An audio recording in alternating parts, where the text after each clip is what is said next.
अर्जुन ग्रोवर स्वागत करता हूँ हर्बल लाइफ में। आज का विषय है बहुत अनोखा। वो आप उसको जानते हैं, आप पहचानते हैं। उस पेड़ का नाम है शीशम, जो कि ज़्यादातर फर्नीचर के काम में आता है और हर घर में फर्नीचर मिलता है लगभग। लेकिन हम उसको औषधीय गुण के बारे में आज चर्चा करेंगे।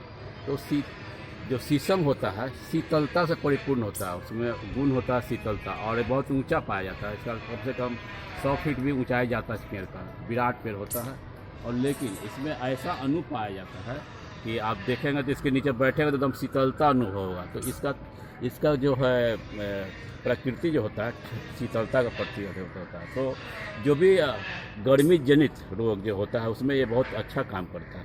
तो मैं उसी गर्मी जनित रोग के बारे में चर्चा करूँगा और उसके कैसे निदान किया जा सकता है उसके बारे में बताऊँगा। तो मान लीजिए कि हम पहले आते हैं, गर्मी का दिन चल रहा है और गर्मी के दिन में तो जानवे करते हैं कि गर्मी जनित से कितना कभी कोई नक्सीर हो जाता है, कोई को पेट में पेचिस हो जाता है, बहुत तरह का होता है, पेट गर्म हो जाता है, एसिडिटी हो जाता है। तो इसको यूज करने के लिए कहा कि अगर मान लीजिए कि आपको नक्सीर का प्रॉब्लम है तो आप क्या करेंगे कि इसका पत्ती को लेंगे। इसका पत्ती जो होता है तो पत्ती को लीजिए और पीस करके आप इसका शरबत बना के पिएंगे मिश्री डाल के, तो आपका 3 दिन में आपका नक्सीर ठीक हो जाएगा। ठीक है, तो इसका एक दिन। उसके बाद हम आते हैं पशुओं के ऊपर। तो हमारा शरीर, हमारा देश जो है पशु प्रधान देश है। मतलब पशु प्रधान देश होते के साथ साथ कृषि प्रधान देश हम एक अन्य चाह रहे थे। कृषि प्रधान, कृषि में जब पशु तो आता ही है। तो पशुओं में क्या होता है कि आजकल थनैला रोग ज़्यादा होता है। तो थनैला रोग बहुत ख़राब रोग होता है कि थन जो पशु का ख़राब हो जाता है। तो उसको अगर थनैला रोग हो गया तो इसके पत्ते को पीस करके और लेप चढ़ाएंगे और लगातार लेप चढ़ाएंगे, 8 घंटा छोड़ देते हैं तो थनैला रोग ठीक हो जाता है। अब आते हैं महिलाओं के ऊपर।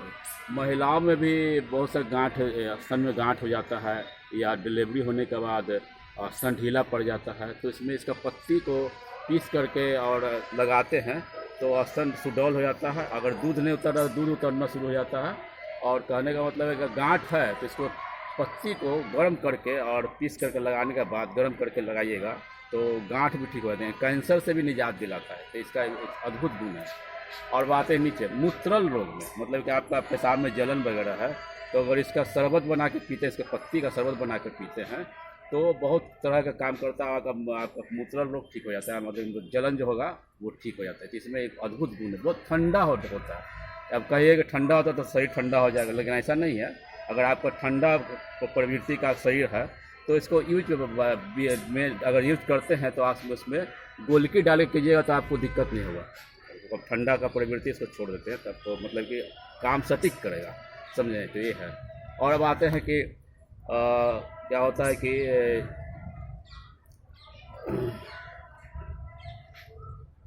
है कि इसमें आज का आप तेल बना सकते हैं। तेल जो चर्म रोग में बहुत काम करता है। इसका पत्ती से तेल बनता है, इसके बीज से तेल बनता है जो कि चर्म रोग में काम करता है।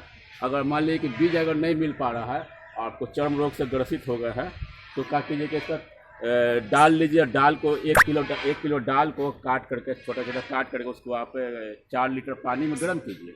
पानी में जब गर्म करेंगे तो गर्म करने के बाद 1 लीटर अगर पानी बच जाए तो उसको लेकर के छान लीजिए। छान करके बचे हुए लकड़ी को फेंक दीजिए और उसमें 250 ग्राम कड़ुआ तेल यानी कि सरसों तेल डाल करके पकाएं।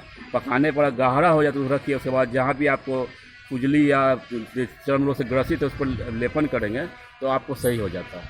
तो ये बहुत अद्भुत चीज़ है। इसका पत्ती से पत्ती, बीज, इसका छाल सब मतलब शरीर के लिए औषधीय गुण से परिपूर्ण है। इसका तासीर, उर्दू बोल रहे तासीर में, इसका गुण जो होता है, इसका प्रकृति जो ठंडा होता है, शीतलता है। इसके पेड़ के नीचे अगर बैठते भी हैं तो आपको शीतलता मिलेगा और आपको गर्मी जनित रोग से, हर रोग से निजात दिलाता है। तो मेरा यही कहा आज का विषय था शीशम। और शीशम पर